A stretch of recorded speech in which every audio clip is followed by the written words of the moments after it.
All right, cool. So thank you everyone who has joined in with me live here. So the subject that I wanted to discuss with everybody here is what is the somatic unconscious? Well, essentially, the somatic unconscious is body language that communicates needs. So some of you reached out on some of my previous posts, and I sent you a chart on how to translate the somatic unconscious. And essentially, what it showed was layers of the stress response in what's called the polyvagal curve, the three zones that look kind of like a traffic light, red at the top and yellow and then green. They represent the three different branches of the autonomic nervous system.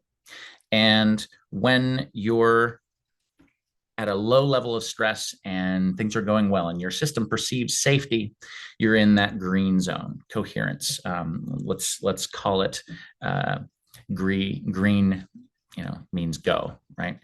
And you're able to connect with people socially. Your cognition works well. That's where secure attachment functioning happens, as we'll discuss a little bit later in this live.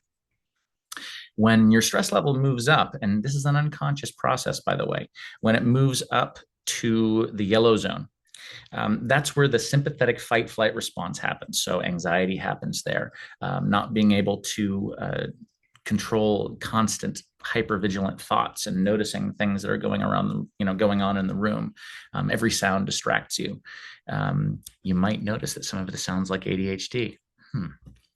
And so the body wants to fight or flee, right?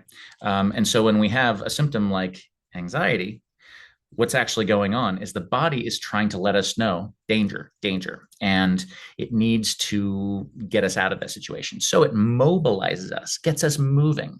We have more awareness, and it mobilizes energy from our mitochondria and our cells to get ATP to do its job of mobilizing metabolizing glucose so that we have the energy to quickly get out of a bad situation. And then at the highest level of stress, that red light response, that's where immobilization happens, where we shut down in awareness, where we shut down in movement. So we tend to be sort of spaced out there, or we could even faint. Our somatic, that is our body awareness, is a lot lower. And this is where trauma happens. When our body perceives that we can't get out of a situation that is survival oriented in that yellow zone, what ends up happening is we go to the shutdown red zone. And that's where symptoms that are more noticeable, like depression, numbness, rigidity in your body. So you're not able to move as well as you would like, or even emotionally, mentally disinterested, you procrastinate, that type of thing. So, what is nervous system regulation? Well, it's important to understand what nervous system regulation is not. Nervous system regulation is not just being calm. Nervous system regulation is when the autonomic nervous system adjusts and moves you along that chart appropriately to the relevant branch of the autonomic nervous system so that we can have the resources that we need for whatever the situation is to meet needs. So if suddenly a car comes out of nowhere, we started crossing the street and we suddenly see the car, we jump out of the way. We don't think first, should I move out of the way? We just do it automatically. It's reflexive, it's automatic. And we do that in order to save ourselves from, getting hit by a car, right? But the point is that it's automatic. And when we get out of the way, we go, oh my God, that was close. And then we calm down. Then we bring our nervous system stress levels back down into the green zone again, ideally. Nervous system dysregulation, therefore, is where you can't appropriately adjust. Again, this is an unconscious process. So when you can't adjust, when you get stuck in that yellow zone, or even worse, when you get stuck in that red zone, that means that you're in dysregulation. And this is an unconscious process.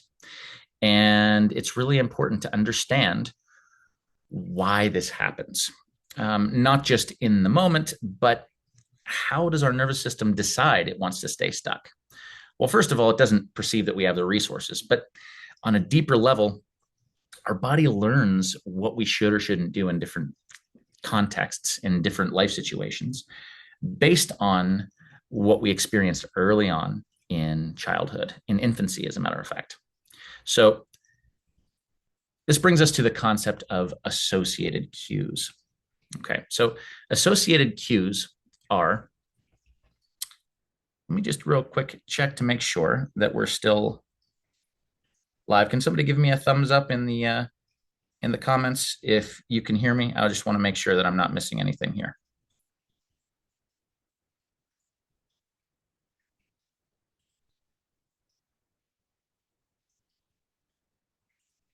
Okay, one person says they're listening, but they're at work. Okay, got it. Okay, cool. All right, so it appears to be working. All right, so associated cues. So the brain learns through association. So when something happens, we remember that experience, we reconnect to, that's what remember, think of the members, the limbs on your arms, if you're dismembered, they come off, right? So if you remember, if you reconnect to something that happened before, what you're doing is you're going back to replay a neural firing that happens in the brain and the body that was just like when it first happened. Okay. So early on in development, we set the map, we set the patterns for how we're going to experience life.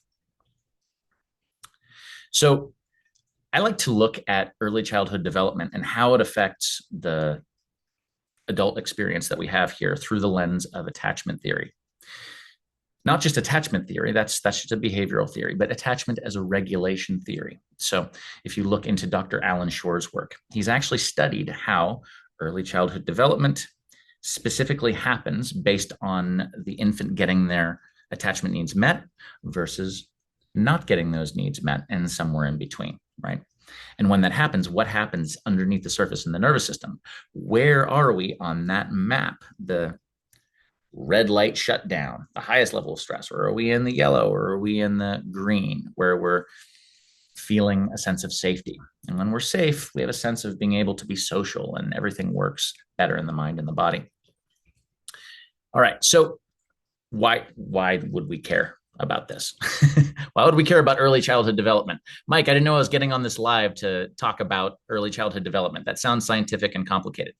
Well, I want to simplify this just a little bit and show you why this is relevant. I want to show you why you care about this. So everything that you perceive about the world, about life, the ways that you behave, and your ability to regulate your nervous system, that is, adjust your state appropriately to the situation at hand, that's all set up based on how we got our needs met by our caregivers. And this is a dynamic called emotional attunement that creates what's known as attachment styles, right? So what are the needs of secure attachment? Secure attachment is when we have all of our attachment needs met and we develop a flexible nervous system where we can self-regulate and we can co-regulate. Self-regulation happens within yourself, but it's actually a copy, that experience of self-regulation, like when you jump out of the way of a car that's about to hit you, and then you calm your heart rate back down and you go back down into the green zone. That self-regulation process happens as a result of learning it through body language exchanged with our caregivers.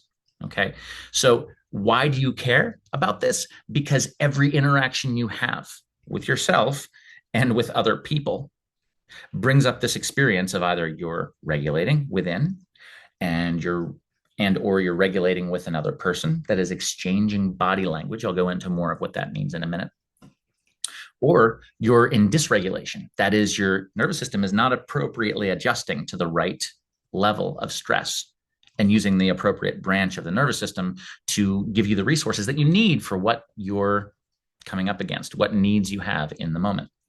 So in order to create secure attachment, which is ideal, This is how we thrive, how our mind and our bodies and our relationships all work the best that they can. We have emotional flexibility to meet our own needs and other people's needs. Well, we need to learn this through the experience. The mirror neurons, it's literally what they're called, in the middle of your prefrontal cortex, operate to read the body language of the person in front of us. Okay. And when we're children, when we're very young, we're talking the first 18 months. That also includes a little bit after, but it's not as impactful, but still impactful. And also the third trimester of pregnancy. So all of these experiences that happen within that window sets the blueprint for your nervous system. Okay. So your parental caregivers either set you up to have secure attachment or they don't, or somewhere in between, right? And so what are the three needs, the attachment needs that an infant has in order to get this ideal blueprint, right? Where we're able to self-regulate and co-regulate. Well, we need a caregiver who is emotionally attuned. Okay. So the caregiver, the parent, needs to be emotionally aware within themselves and therefore be able to read other people more effectively. And so, if somebody's doing something socially awkward and you're like, oh God, read the room, that's the cue that you're missing that you probably didn't learn in infancy. Now, what do I mean by learn in infancy? This is all unconscious. You're soaking it in through your mirror neurons. Okay. And so the first need is an emotionally attuned caregiver, a caregiver who is able to notice, what does this cry mean? Does it mean that you're cold? Does it mean that you're hungry? Does it mean that you need comfort and you need to be cuddled? Does it mean that you need to have your diaper changed? What does it mean? What is that specific cry for help about? Because babies cannot self-regulate. They don't have the capacity. You also need a constantly attuned caregiver. Okay, a caregiver who's there with you through this developmental phase, and that infant is learning through exchanging body language.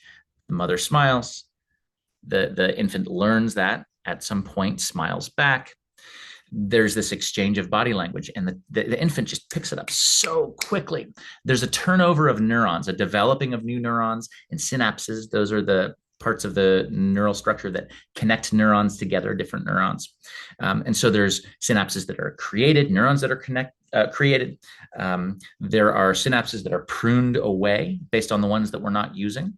And this happens at a rate of between 10 and 20,000 neurons per second during this critical period called the attachment period.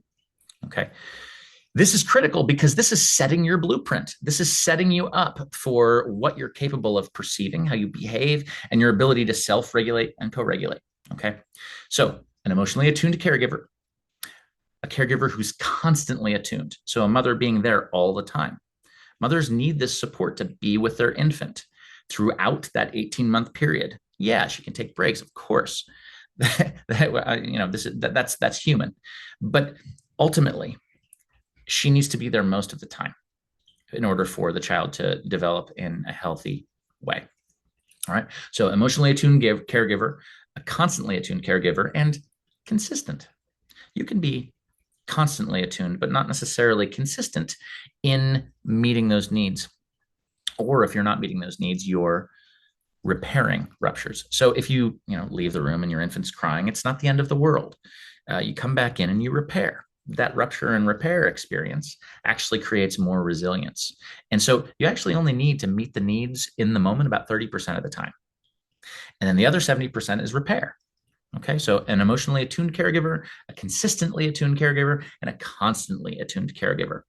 These three categories are important because the non-secure types that show up as a result of not having these needs met are very specific, and it shows up in adult behavior in a very specific way. Okay, so I want to jump forward a little bit here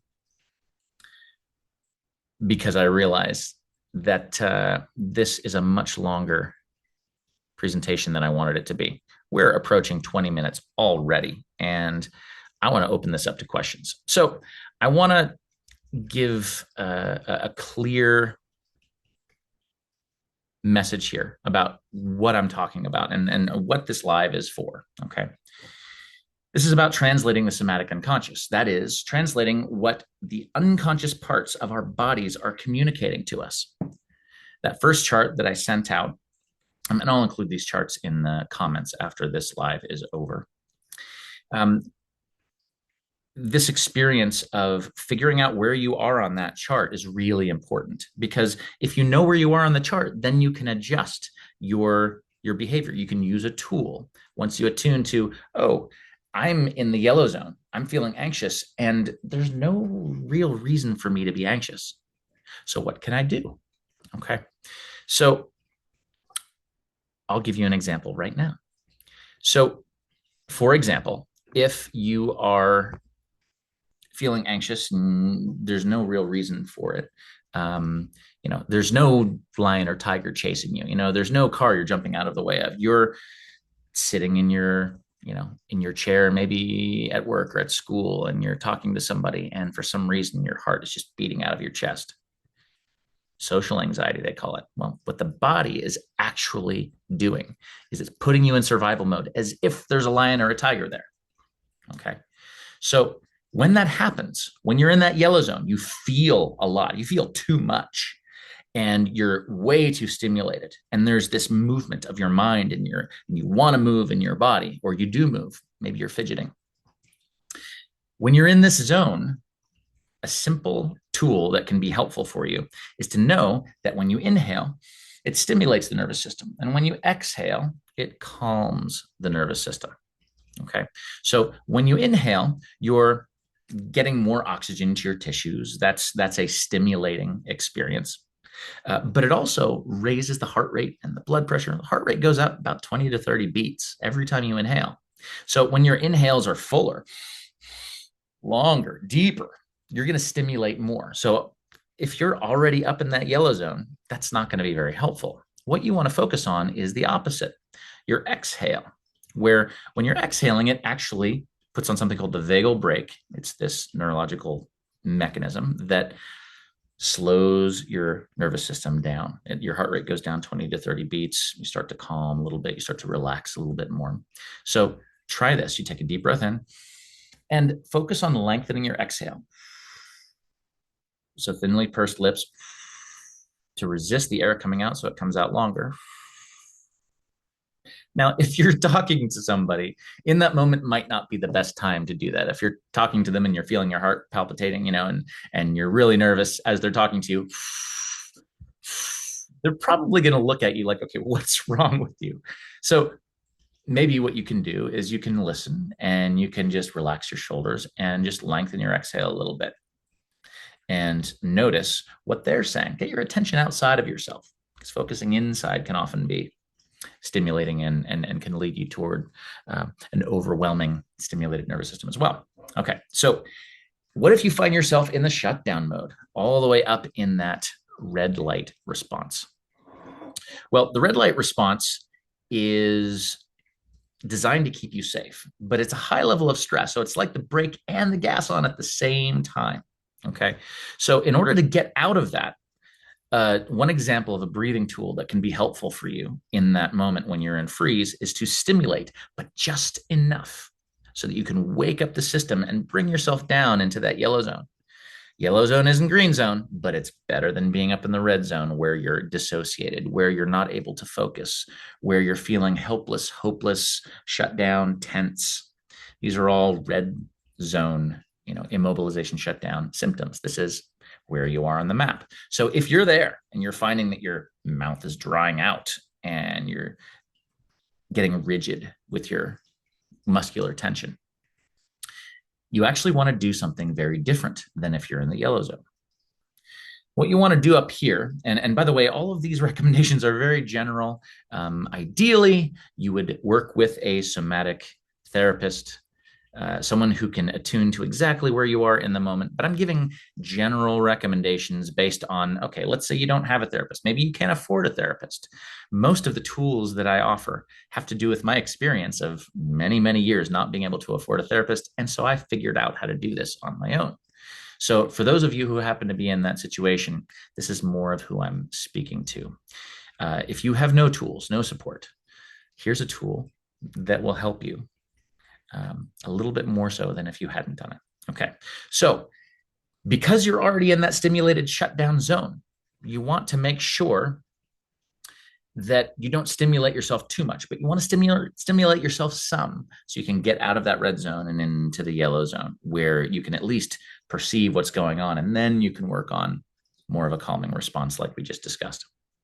So when you're there, you want to do something stimulating. So a deep inhale, a double inhale. So you expand as much as you can and then see if you can expand your lungs a little bit further. That's one way to do it. Another is to get your body moving with your breath and walk around, look around the room so you're not focused inside so much, but outside of you. If you're stuck in a freeze response, you want to get the body mobilized, moving, aware. Okay. And another tool that you can use in terms of breathing is to deepen your inhale and do that consecutively. But what I want you to notice is when you notice something change in your sensations here. Because when you're in that red zone, you're numbed out to your bodily responses. Your body is numbing you out to protect you, right? So we want to stimulate just enough so that you can feel, okay? So if you do this consecutive deep inhale, you want to do it one at a time and notice, okay, do I feel a tingling sensation anywhere in my midline here, chest, solar plexus, belly, deeper in the gut, down low near the hips, anywhere in there. So with the mouth, okay, that was a really deep breath. I immediately felt some buzzing and some fluttering sensations, a little cool in my midsection, mostly in my chest. So it only took me one. Okay. And by the way, we're not in one zone or the other. We're often in layers of these different zones, and we can be in combinations of them. So I'm oversimplifying it just for the sake of getting a sense of how to map out your somatic experience here. So if one didn't give you a sense of changing your sensations here, then try another. If still nothing, do another. If you haven't noticed anything by 4 or 5, try something else because you're probably not feeling what's going on. We don't want to overstimulate. Anyway, so I just wanted to give you a clear sense of what that experience is like, right? And how you can use these tools to help regulate your nervous system. Okay.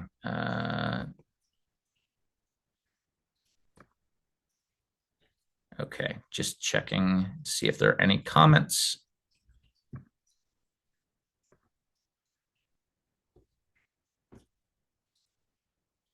Hi, Yanni. Hi, Ellie. Hi, Amethyst. Stephen, thank you so much for joining in.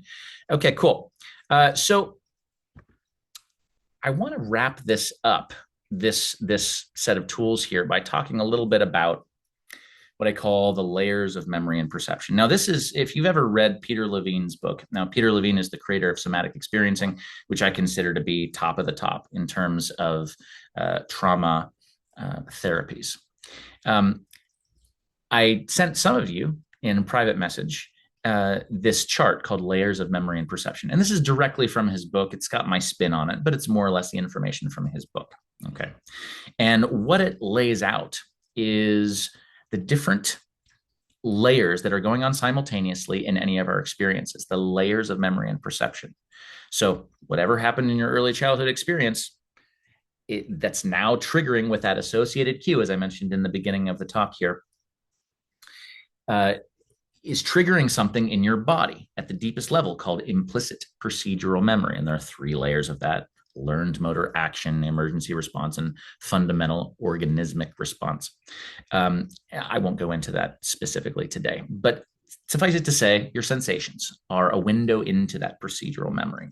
Your body has sensations. So when we were practicing that breathing pattern of to try and stimulate, get you out of that red zone of immobilization, the sensations you feel are connected to your procedural memory. That's a window into the unconscious. Now, a slightly more conscious, it's still implicit, that is unconscious because it happens reflexively, automatically, is implicit emotional.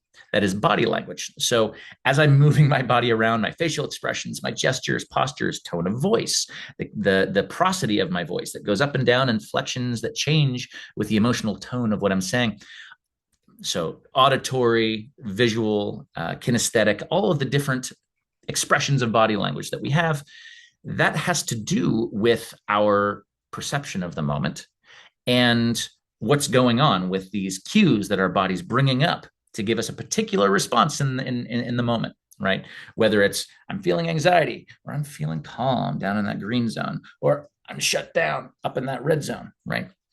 In the body and in the implicit procedural memory level, your body sensations and then your body language, right? And then above that line, which I'll put that chart in the comments afterwards, you have the explicit part of memory. So this is the part that you'll notice in a more obvious way. So, well, maybe not everyone, but the next level up is explicit episodic. That is your conscious emotions. So right now I'm feeling a fair amount of excitement, and you can see that in my body language, right? The implicit emotional. But the explicit episodic level, the conscious emotions that I'm expressing, you can see in my body language.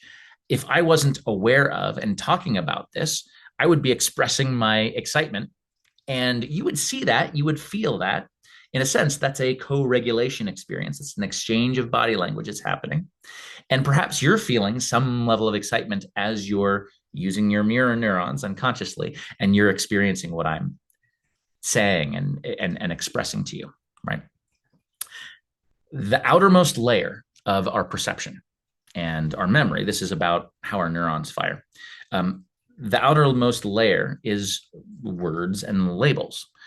So it's the cognitive level. It's me talking and telling you about the layers of memory and perception, the words that I'm saying that I can write down or say. That is a specific communication.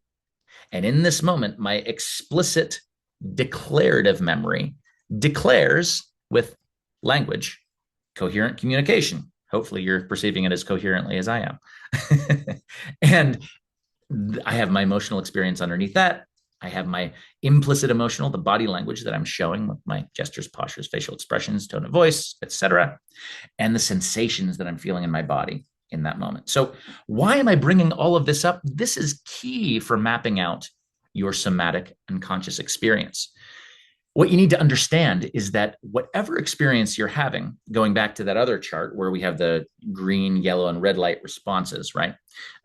Calm and green, excited fight flight response, maybe anxiety in yellow, and then the red light shut down. Also trauma happens there, right? Lack of awareness and movement up there. How do you address those things?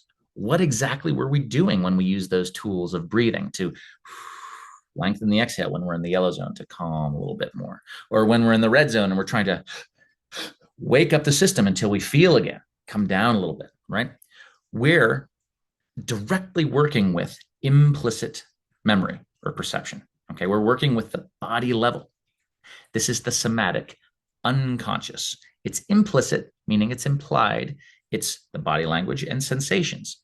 And that's the root of our neurological experience. And the more conscious part is the explicit emotions and the explicit words, the cognitive experiences that we can write down or say out loud, right? This is why if you have trauma that's unresolved in your body will stay stuck in a survival mode, regardless of what kind of talk therapy you do. Cognitive behavioral therapy, it will not work unless it addresses the body level, because the body needs to recognize safety. The ability to go, oh, I no longer need to gear up and either move or shut down depending on the level of stress, right? And I need to communicate this with my body through the body level, through sensations. And this is why movement and mindfulness of your sensations while you're moving is so important in the healing process. So what I want to get to here is that I have all sorts of wonderful programs to offer. I have a website which has all sorts of free holistic fitness exercises listed on there that you can go through each body part. There are breathing exercises. There are guided meditations that you can purchase.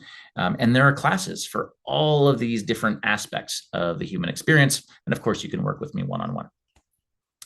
Now, what I want to offer here for all of you who are paying attention, whether you're on live now or you are coming on later and watching the recording, I have some tools for you. First, before I share that tool and what it is, I'd like to share why the tool is going to be important. So I'm just going to sort of reverse engineer here. So Lena, if you're watching, thank you very much. You were influential in coming up with the way that I phrase these. So the way I see it, there are 4 pillars of regulation. Okay. Healthy somatic habits being a very important one. And that's where I come in. If you want guidance and support, that's where I can help you. This includes exercise. It's a lot of what I do, exercise that's trauma informed, that is aware of the branches of the nervous system and how your body needs support in particular ways so that we lower the stress response over time rather than increasing it over time, which is what exercise typically does. So somatic habits that are healthy. So sunlight exposure, exercise, diet, right? Healthy relationships that reinforces safety through body language. We discussed that earlier. A healthy environment. So that's kind of interconnected with relationships, whoever's in your environment. But do you have a sense of peace at the end of your day? Can you get a sense of recharging? Is your sleep sound and solid where you wake up refreshed the next morning? Having a healthy environment is key so that your body doesn't unconsciously perceive the need to go into that survival mode, whether it's yellow or red or a combination. That's called the PTSD cycle. I'll get into that on another live. So healthy somatic habits, healthy relationships, healthy environment, and of course, healthy mindset. And I have some great coaches that I can refer you to if you want to do mindset work. That is not my area, although I do have some classes that do give supportive tools for that. Okay, so what I've been alluding to is that I have a tool for you, something that I would be happy to send to you. So if you send me a DM on Facebook, a direct message, I will send you a PDF of the healthy habits that you can practice every day that help to set the foundation for regulating your nervous system. You need a number of things that happen consistently in your day in order to regulate your nervous system. And so just go to my direct message and send me your email, and I will email you this PDF. And this will put you on my mailing list so I can keep you in the loop with all of the different programs that I have to offer, including training that's coming up, showing you how to navigate these maps of the autonomic nervous system, the green, yellow, and red light responses in the autonomic nervous system, noticing, okay, what layer am I focusing on in terms of the level of consciousness in my body in this moment? Am I focusing too much in the head, which actually elevates your stress response? Or am I focusing on the body and helping it to establish a sense of safety? Relaxation is a key way of doing that. And there are many other tools. So I want to thank you, everyone, for joining me here. And I'm going to end this live now. If you have any questions, actually, if there's anyone live that has any questions, feel free to put them in there right now. But what I'm going to do is put those charts in the comments that I've been talking about. And go ahead and go to my direct message and send me your email, and I will email you the daily habits that set the foundation for a regulated nervous system. Thank you for joining, and I will see you on the flip side. Have a great day, everybody.